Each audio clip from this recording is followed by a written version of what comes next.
Bom, pessoal, tá gravando, tá? A partir de agora. Então, hoje a gente termina a matéria que é sobre comprimentos de curva, né? Então, em princípio, a gente vai supor que sua curva é um gráfico de uma função, tá? E essa função com derivada contínua. Essa história de ter derivada contínua é para a derivada ser integrável. A gente sabe que toda função contínua é integrável, né, no intervalo AB. Então é por isso que a gente exige essa derivada contínua.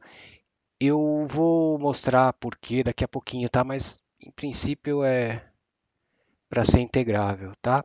Então, ó, essa história de ser um gráfico de função não é muito restritivo, não. Por exemplo, se você quiser calcular o comprimento, sei lá, de uma elipse, assim, a gente sabe que isso não é gráfico de função, porque para cada x tem dois y, não pode, né? Mas você pode dividir em dois pedaços. Cada um desses pedaços é o gráfico de uma função, né? A de cima e a de baixo. E aí, sei lá, calcula o comprimento de cada um. Pela simetria também, você pode calcular o comprimento de um e dobrar, tá?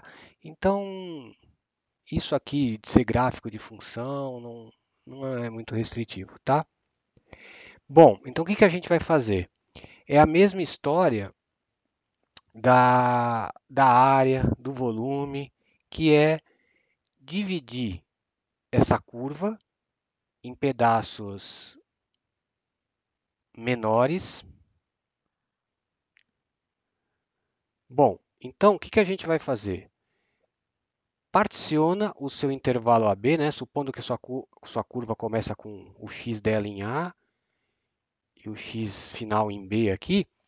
Particiona esse intervalo AB em vários subintervalos. Percebe? A mesma história da área. A gente fez isso para calcular a área, só que nós aproximamos por retângulos essa área. A gente não quer a área, a gente quer o comprimento. Tá?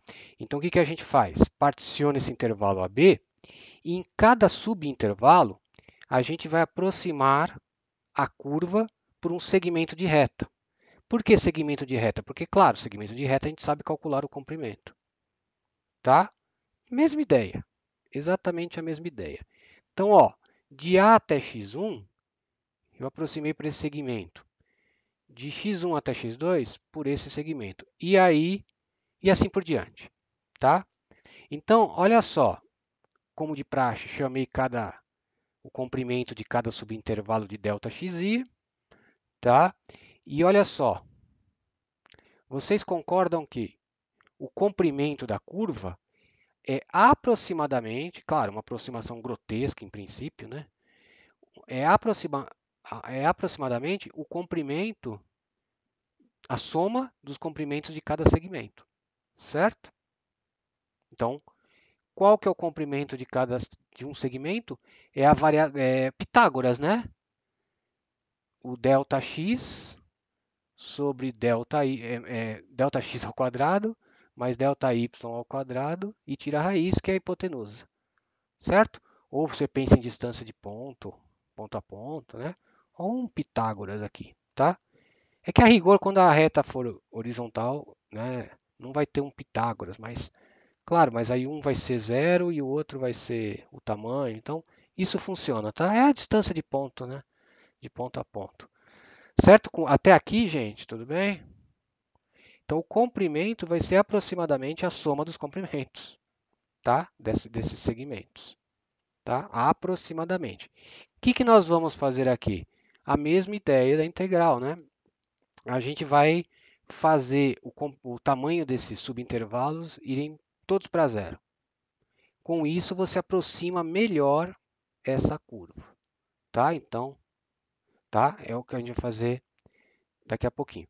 Então, olha só, agora vamos tentar melhorar essa fórmula, porque tem ΔX, ΔY. Aí a gente vai usar o TVM, né? Que é o teorema mais importante do curso. Então, olha só, para cada um desses subintervalos, tem um CI tal que vale isso aqui. Esse é o enunciado do TVM, tá? Então, eu estou aplicando o TVM em cada um desses subintervalos. Então aqui vai ter um CI, aqui vai ter um CI e por aí vai, que vai valer isso aqui. Por isso que vai aparecer a derivada. Mas a gente está supondo f derivável e com derivada contínua, né? Então existe isso aqui, posso aplicar o TVM, tá? Só que f de xi menos f de xi menos 1 é o tal do ΔYi, né? A variação de y, porque o y é o f de um menos o f do outro. Então, isso eu chamei de ΔYi, claro, é a notação que a gente está usando aqui. Esse cara é o ΔXi, é a nossa notação, variação do x, tá? Então, como é que fica essa fórmula? Eu vou trocar o ΔYi por tudo isso aqui, ó, tá? Ó o ΔYi, troquei por isso aqui em cada um dos intervalos, tá? Em cada um desses intervalos, né, o primeiro, o segundo, até o enésimo, você troca por essa expressão aqui que vem do TVM, tá? Agora, eu vou tirar o ΔXi em evidência aqui dentro. Como tem a raiz, ele sai aqui em módulo. Mas ele é positivo, porque é esse comprimento. É sempre o final menos o inicial, né? Ó. Então, ó, final menos o anterior. Então é positivo. Então não precisa do módulo aqui, tá? Sai, aqui sobra 1. E aqui ele sai e sobra esse cara aqui, que é a derivada ao quadrado deste CI, tá? Então olha só. Faz sentido você definir o comprimento como sendo o limite, né, dessas somas aqui. Aquele limite que a gente viu para definir a integral, que os ΔXi vão para zero. É um pouco complicado esse limite, mas a gente já apareceu umas 3 vezes aí, né? Então a gente define o comprimento como sendo esse limite aqui, tá? Caso o limite existe e tudo mais. Só que acontece uma coisa, olha só. Nessas minhas condições, com a derivada contínua, significa o quê? Se a derivada é contínua, essa função de dentro também é contínua, porque é soma de contínua, raiz, né? Tudo que é contínuo. Essa função é contínua. Então, é integrável. Então, existe essa integral. E a gente viu que tem um detalhe sutil aqui, a gente viu que esse limite, né, que essa integral, aliás, é definida como sendo esse mesmo limite, porém, para qualquer escolha de CI, lembra? Eu fiz uma escolha particular, tá? Mas como a função é integrável, esse limite vai existir para qualquer escolha. Em particular, vai existir para a escolha que eu fiz, desses CIs, a escolha dada pelo TVM, tá? Então, na verdade, esse comprimento, como essa função é integrável, essa f', pode ser definido como sendo simplesmente, ao invés de calcular esse limite, é assim que você calcula essa integral. A integral da raiz de 1 mais f' ao quadrado. Tá? É meio sutil esse negócio, né? Mas é complicado até, né? Porque a integral é uma escolha qualquer. Porém, se a função é integrável, aquele limite vai convergir para qualquer escolha de CIs. Então, em particular, vai convergir para a minha escolha aí, usando o TVM. E pronto, essa aí é o comprimento. Tá? Então, é um pouco delicado, mas é assim que funciona. Tá? Então, você define o comprimento como sendo a integral da raiz de 1 mais derivada ao quadrado. Perceba que é uma coisa um pouco chata de integrar. A gente já viu na aula de mudança de variável técnicas justamente para eliminar essa raiz. Não é bom integrar a função quando tem raiz. Tá? Então, às vezes, tem que fazer umas mudanças trigonométricas e tal. Então, normalmente dá uma integral difícil de calcular, tá? Mas não nos exercícios que vocês vão fazer na lista. Nos exercícios são integrais até simples, tá? Porque se complica muito essa filinha aqui, corre o risco de não dar para resolver, tá? É muito complicado. Então, não precisam ficar assustados, mas assim, não pensem que você vai conseguir calcular o comprimento de qualquer coisa usando isso aqui. Porque em geral vai dar uma integral difícil, tá? Tem uma limitação aí no cálculo da integral. Claro, você vai usar, se você for usar métodos numéricos, aí dá, né? Claro, mas tô falando do nosso jeito, né? Tentar achar primitiva e tal, aí fica complicado. Mas não estou querendo assustar, nossos exercícios não são tão complicados assim. Tá? Então é isso. O comprimento da curva é a integral de A até B da raiz de 1 mais derivada ao quadrado. É estranho, mas é por causa disso. Por causa do comprimento de cada segmento, tá? E do TVM. Vamos fazer uns exemplos, ao invés de ficar só assustando aí que a integral é difícil. Mas, ó, vocês vão ver que até mesmo uma curva simples cai numa integral difícil mesmo. Não tem jeito, ó. Tá, eu pensei em fazer o segmento, mas o segmento não tem graça, né? A gente já sabe calcular o comprimento do segmento, deixa quieto. Então, pensei na segunda coisa mais simples, na minha opinião. O que seria? Parábola, vai. Vamos pensar na parábola. Calcular o comprimento da parábola, mas só de 0 até 1, tá? Porque, claro, a parábola é infinita, então o comprimento vai dar infinito. Mas de 0 até 1, isso aqui tem um comprimento. Então, vamos tentar aplicar essa teoria para calcular esse comprimento aqui. Então, ó, pela nossa definição, o comprimento é a integral de 0 até 1, porque eu estou querendo de 0 até 1, 1 mais a derivada ao quadrado. A derivada de x quadrado, claro que é 2x, né?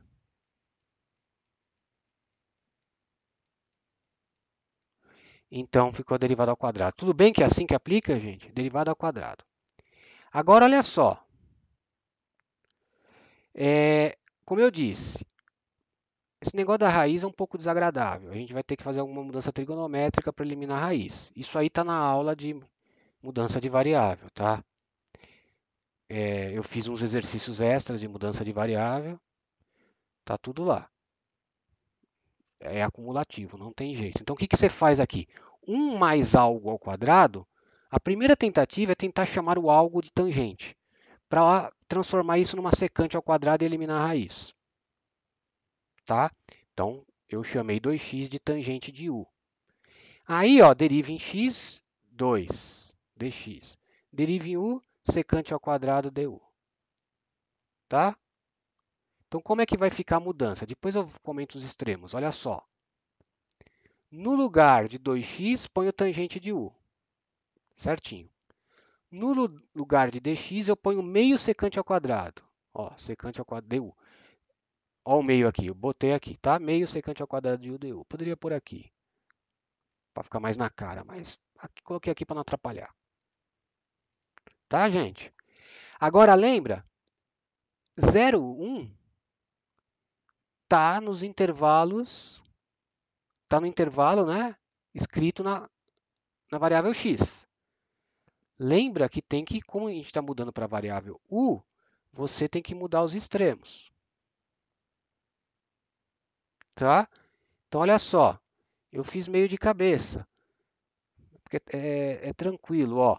Quando x é zero, põe um zero aqui. Então, u é arco tangente de zero, certo? Sempre o u é arco tangente de x, né? Que é a inversa. A gente já viu isso trocentas vezes, né? O u é arco tangente de x. Então, quando o x é zero, arco tangente de zero é zero também. Então, aqui manteve o zero. Agora, quando o u é 2, quando x é 2, aí eu tenho arco tangente de 2, que não é notável, né? Então não tem jeito, eu vou deixar como arco tangente 2, tá? Não é aqueles que a gente tem que decorar, né? Então fica com arco tangente 2 mesmo, não tem problema, tá? Você também podia esquecer os extremos, acha a primitiva, volta para x e depois calcula 1 e 0. Discutimos várias vezes isso também. Eu optei por mudar já os extremos e nunca mais pensar na variável x. Vou trabalhar direto com a variável u. Você tem esses dois caminhos. Então, ó, a gente já viu que isso é secante. Porque aqui dentro tem uma secante ao quadrado. Aí sai da raiz módulo de secante, mas no intervalo do arco tangente aqui, da tangente, que a gente usa, né? O menos π sobre 2 lá.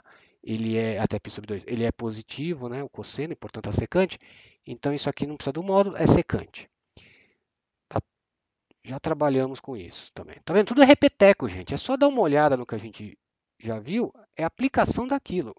A teoria acabou, é aquela formulinha de comprimento, só. A técnica para resolver, já vimos. Então, vira um secante ao cubo. Tá? Agora, nós já calculamos a integral de secante ao cubo. Lembra que eu até comentei, ó, vocês pensam que esse exercício de calcula a integral de secante, a primitiva de secante ao cubo, é só para treinar? Não, aparece, ó, apareceu. Estou calculando um comprimento da parábola. Quando que você imagina que vai cair numa integral de secante ao cubo? Ó, caiu. Então, um problema concreto aqui, ó, quero esse comprimento, eu preciso, sei lá, por algum motivo. Cair numa integral de secante ao cubo, tá? Que nós já calculamos, está aqui.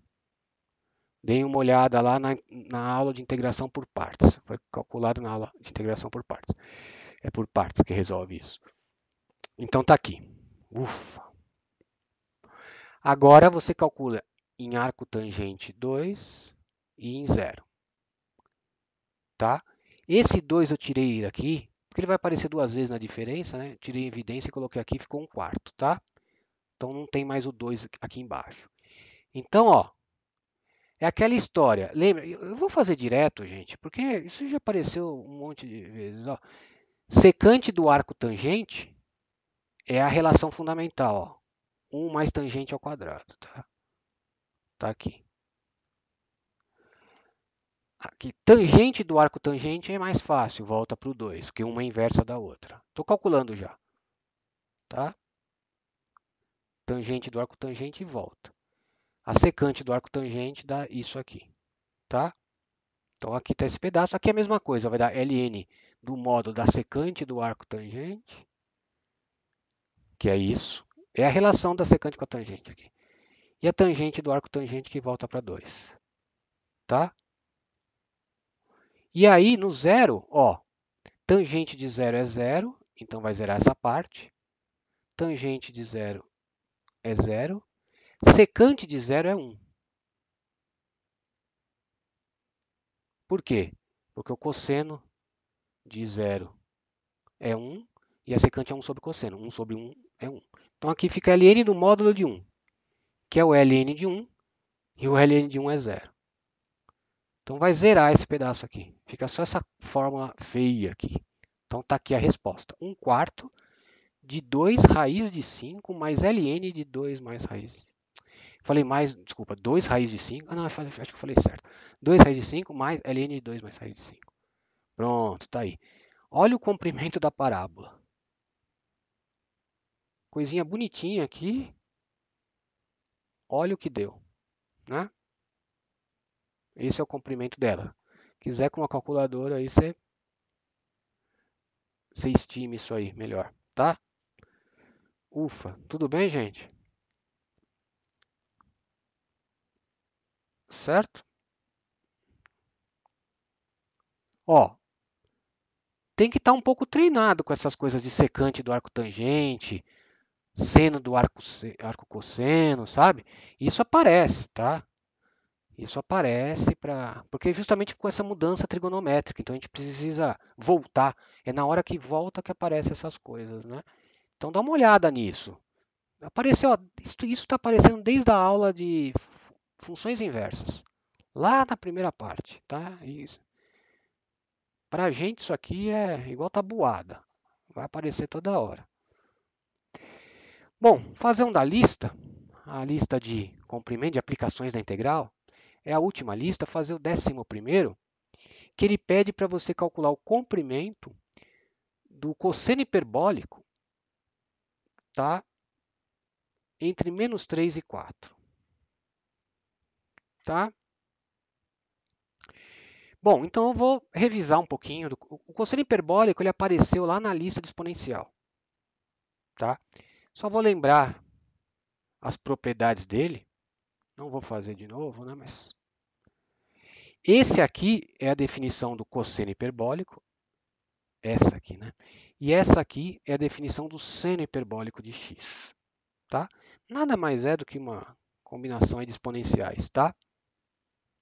Agora, olha só, você aplicando as regras de derivação, nem vou fazer porque é calcular a derivada de exponencial. Ó. Quando você calcula a derivada do cosseno hiperbólico, vai virar o seno hiperbólico. Não tem o menos, tá? No seno e cosseno, vocês estão acostumados, né? Nos circulares. No hiperbólico não aparece. É mais fácil até, não precisa nem decorar quem tem o sinal na hora da derivada, né? Então, quando você derivar o cosseno hiperbólico, dá seno. Vamos ver? Ó o cosseno hiperbólico aqui. Como é que eu derivo? Deriva isso. Derivada de ax e ax. Mais derivada de e a menos x é e a menos x, vezes a derivada de menos x, porque é uma composta, menos 1. E o sobre 2 que já estava. Ó, é o seno, ó o menos 1. Tá vendo? É o seno. Se você derivar o seno, vai dar o cosseno. Por quê? Porque esse menos vai tombar, lembra? Vai menos 1 aqui igual aqui. Só que menos com menos vai dar mais e volta para isso. Olha que legal. Então, derivando o cosseno dá seno e derivando o seno dá cosseno. Tá? Bom, vocês viram, agora vocês estão fazendo o cálculo 2, isso deve ter aparecido para, é uma forma de parametrizar a hipérbole até, né? Porque como seno ao quadrado mais cosseno ao quadrado igual a 1, você usa para parametrizar o círculo. Agora, o cosseno hiperbólico e o seno hiperbólico, eles têm esse nome, né, de hiperbólico, justamente porque eles estão numa hipérbole. Eles satisfazem a equação da hipérbole. Como é que você checa isso? É só elevar esse cara ao quadrado, eleva esse cara ao quadrado, subtrai, você vai ver que vai dar 1, tá? Conta de quadrado do primeiro, duas vezes o primeiro, duas vezes o segundo, tá? Não vou fazer isso. Abre isso aqui, vai cancelar um monte de gente, você vai ver que é 1. Você vai usar aqui e a x vezes e a menos x, aí somos expoentes, coisas assim, básicas. Então, tá aqui. Por isso que eles chamam hiperbólicos, por causa que eles ficam na hipérbole quando você varia x, tá? Isso aqui é uma relação de hipérbole, né? O x quadrado menos y quadrado igual a 1. É como se, né? Aquelas coisas que vocês fazem de parametrizar lá no cálculo 2. Então tá aí. Então por isso que eles chamam hipérbole. Eu vou usar essas propriedades, por isso que eu estou lembrando, tá? Deixa eu descontaminar aqui o PDF. Pronto. Ó, vamos calcular o comprimento então. Por definição, estou repetindo a definição, ó. Como ele pediu, tá? Isso é do exercício. Ele quer o comprimento de menos 3 até 4. Então, é a integral de menos 3 até 4, porque ele pediu isso, da raiz de 1 mais a derivada ao quadrado. Eu não derivei ainda, tá? Olha a linha aqui. A derivada do cosseno hiperbólico ao quadrado. Só que, por essa relação, a derivada do cosseno hiperbólico é seno hiperbólico. Essa é a derivada. Essa é a derivada. Então, coloquei seno hiperbólico ao quadrado. Tá? Pessoal, claro que você pode chegar aqui e colocar exponencial e fazer conta direto com as exponenciais. Só que vai ficar pior, você vai ter que, né, quando chegar aqui ao quadrado, você vai ter que abrir, é pior, melhor usar o próprio seno hiperbólico, perder o medo disso, eles são legais, é até melhor do que o outro até. As relações são mais fáceis, tá? Então, vou fazer sem recorrer à exponencial, usando as propriedades deles diretamente. Então, ó, derivada do cosseno hiperbólico, seno hiperbólico, está aqui, só que é ao quadrado. Agora, olha só, 1 mais seno hiperbólico quadrado, o que, que é? Olha essa relação aqui. Passa esse seno para cá. Fica 1 mais seno hiperbólico ao quadrado. O que, que dá isso? Cosseno hiperbólico ao quadrado. Então, eu vou trocar tudo isso que está aqui dentro por cosseno hiperbólico ao quadrado. Só que tem a raiz, fica cosseno hiperbólico. Ah, não tem que pôr o módulo? É, deveria. Só que, dá uma olhada. Exponencial mais exponencial. Soma de duas coisas positivas. Então, isso aqui é positivo. Não preciso desse módulo aqui, tá? Por isso que eu coloquei. O seno hiperbólico eu já não posso garantir que ele é positivo, porque tem uma subtração, tá? Ele de fato não é. Tem parte negativa e positiva. Depende de quem for maior aqui. tá? Então, o seno eu não posso dizer isso, mas o cosseno, felizmente, eu não preciso daquele módulo. Deixei assim, tá? Agora, olha só, como eu integro isso? Encontro uma primitiva de cosseno hiperbólico. Será que é difícil encontrar uma primitiva de cosseno hiperbólico? Uma primitiva de cosseno hiperbólico é uma função que derivando dá o cosseno. Qual é a função que derivando dá o cosseno? Aqui, ó, é o seno hiperbólico. Então, derivando do seno hiperbólico dá o cosseno hiperbólico. Então, olha a primitiva aqui. Está aqui. Viu como é fácil? Se você usar as propriedades do cosseno, já é mais fácil do que ficar recorrendo ao exponencial o tempo todo. Então, tá, é o seno hiperbólico calculado em 4 menos calculado em menos 3. Está aqui, ó. Em 4 menos em menos 3. Legal, né? Agora, se você for conferir o gabarito, não está assim. Está do jeito que está aqui embaixo. Ele tirou esse menos 3 e pôs aqui. Pode fazer isso, né? Na verdade, a gente sabe que em geral não pode. Mas nesse caso, o seno hiperbólico é uma função ímpar. Então, o seno hiperbólico de menos 3 é menos o seno hiperbólico de 3. Então, fica menos seno hiperbólico de 3, menos com menos mais. Então, a resposta está assim, tá? Certo? Ó, o que é ímpar, né? Vamos lembrar. Vai. F de menos x tem que ser menos f de x. Isso é ser ímpar.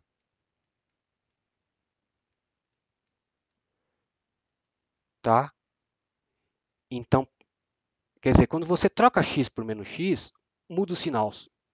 E ó, se você troca x por menos x, vai mudar o sinal, porque ó, você põe menos x aqui, como aqui é menos com menos, vai ficar mais, tá vendo? Trocou o sinal, ficou menos o outro. Tá? Só mudar a ordem, menos isso aqui. Então, esse cara aí, esse é par. Par é quando é assim, tá? Então, isso vou ter que decorar isso. É a mesma paridade do seno e cosseno tradicional. O cosseno ele é par também e o seno tradicional é ímpar. Então eles têm a mesma paridade. Eles são muito semelhantes, por isso que deram esse nome, né? Tem outras, né? E então a diferença mais marcante é que não tem aquele menos e a relação, lembra, porque hiperbólico é relação de hipérbole. Essa é a diferença, mas tem muita semelhança também. Certo? Então tá aqui. Tudo bem com essa coisa de ímpar, par e tal? Isso aqui só foi para ajeitar respostas. Cara, se é um teste, você vai encontrar essa alternativa, você tem que saber essa coisa, né? Então, no gabarito tá assim. Certo? Fazer um complicadinho agora? Tá. Eu não poderia deixar de calcular, apesar disso aqui ser complicado. Isso aqui é tipo assim, se você dá uma de desentendido, assim, você calcula fácil isso aqui, não percebe o que está fazendo e acerta. Mas eu tenho que fazer direito, né? Aí tem uma parte meio delicada. Então, vou tentar fazer direito assim. Vamos calcular. Tentar não, né? Vou fazer direito. Calcular o comprimento desse círculo aqui de raio R, tá? Então, eu vou supor o círculo centrado na origem. Isso não afeta, né? Se eu deslocar ele para a origem, ele vai continuar o mesmo comprimento, tá?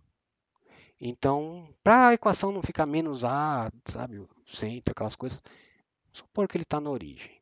Tá? Vamos calcular o comprimento do círculo de raio R. Então, essa é a equação de um círculo de raio R, circunferência melhor, tá?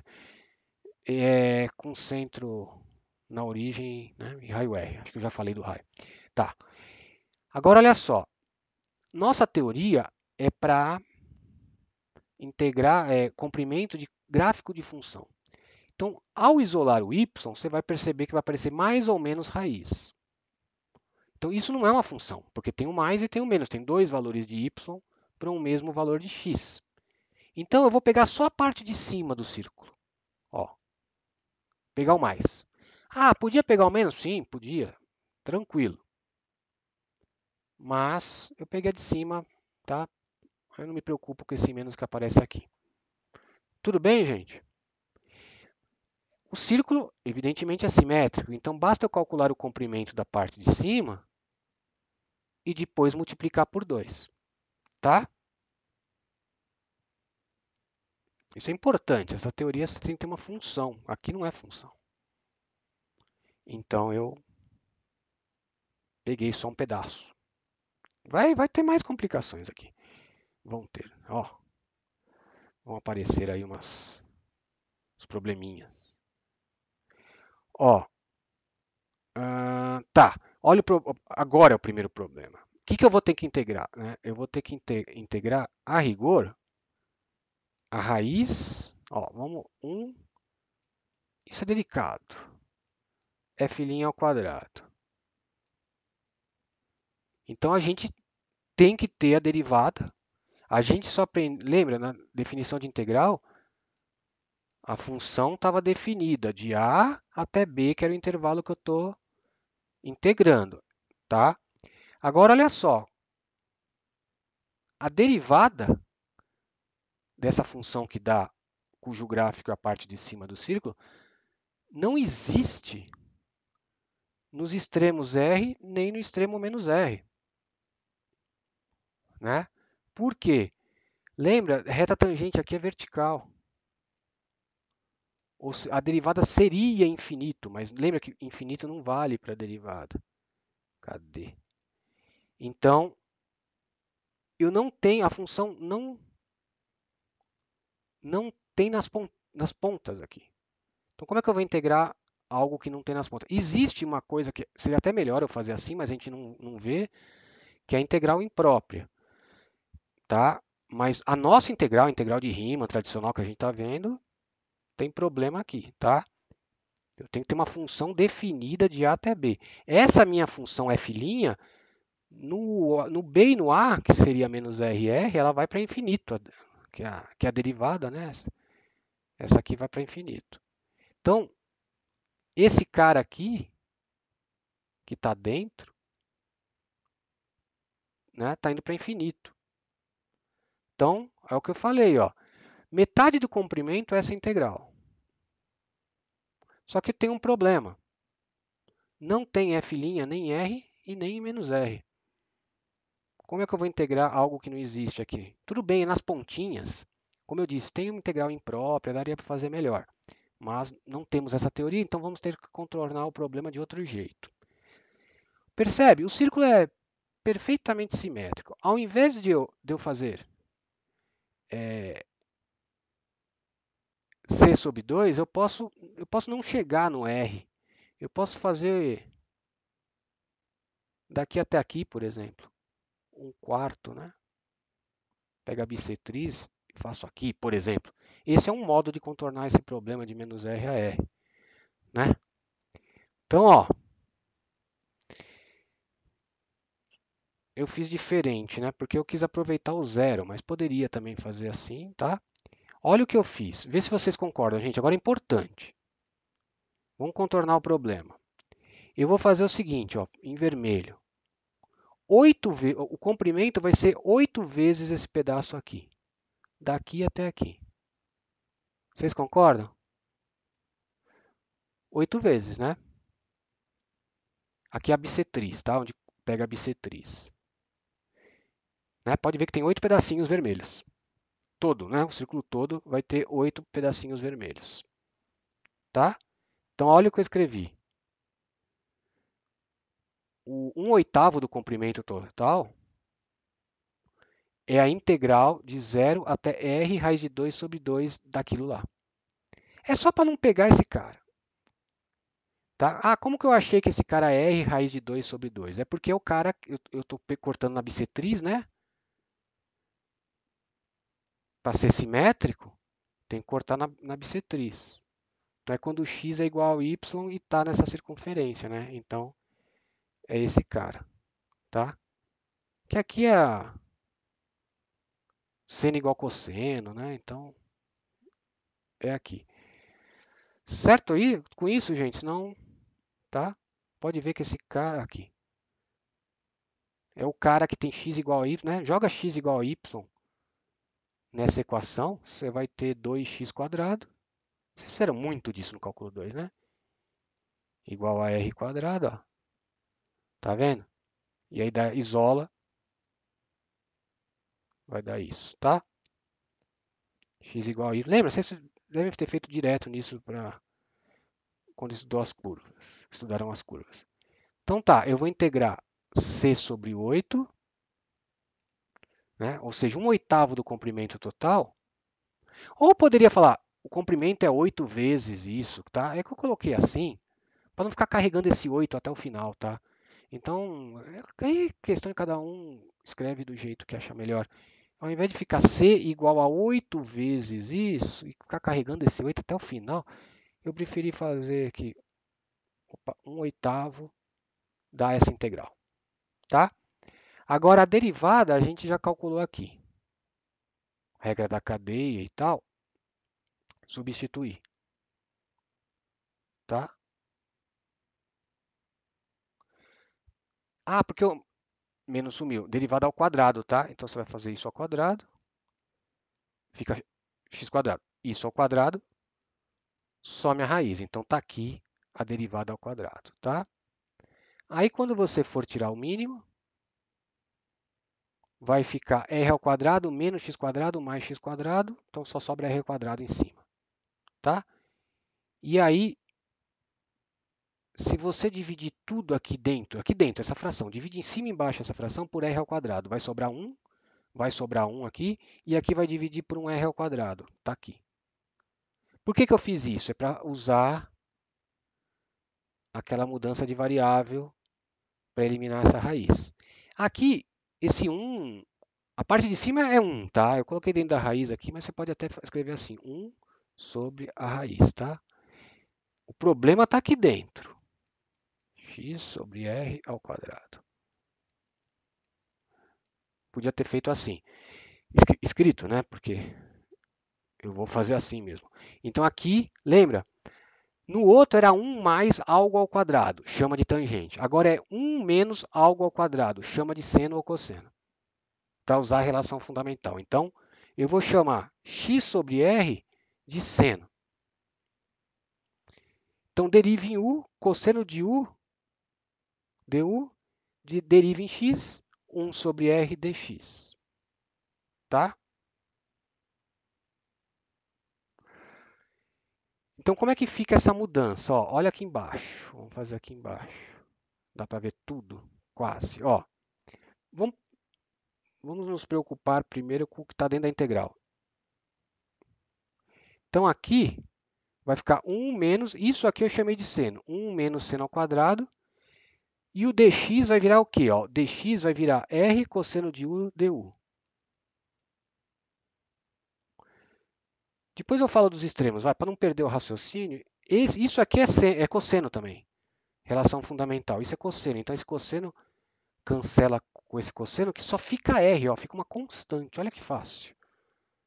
A mudança simplificou muito a integral. Baita sorte. Agora vamos pensar nos extremos. Bom, ou você faz na força bruta mesmo, né?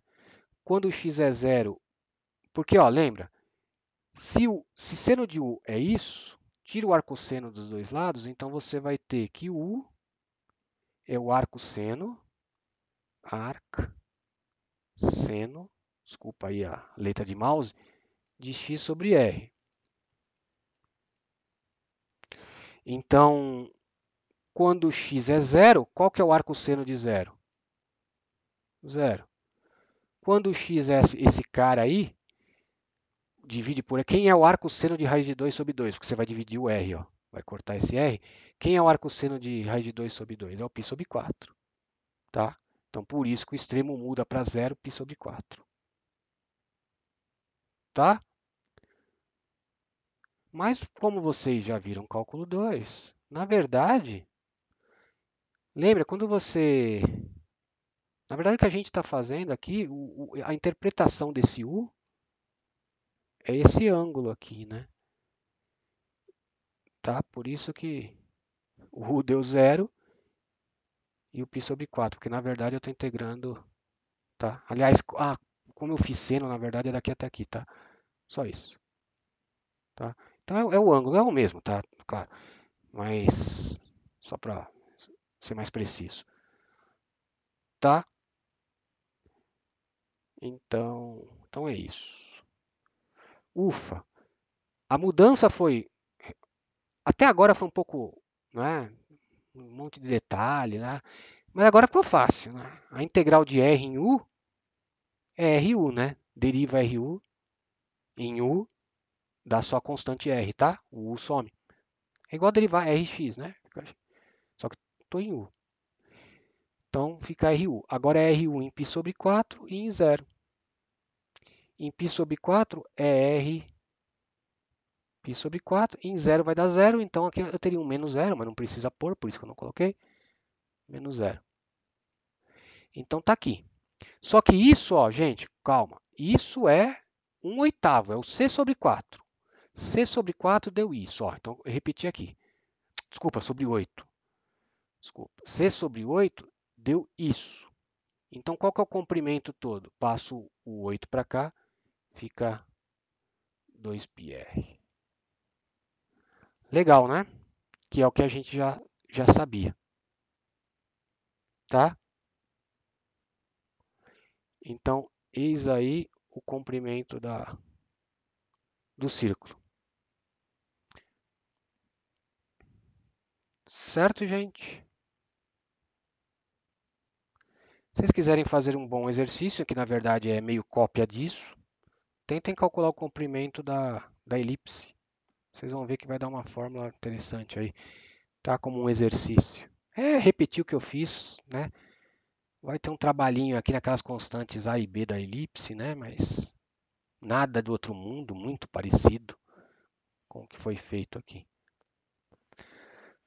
Certo, gente? Enfim.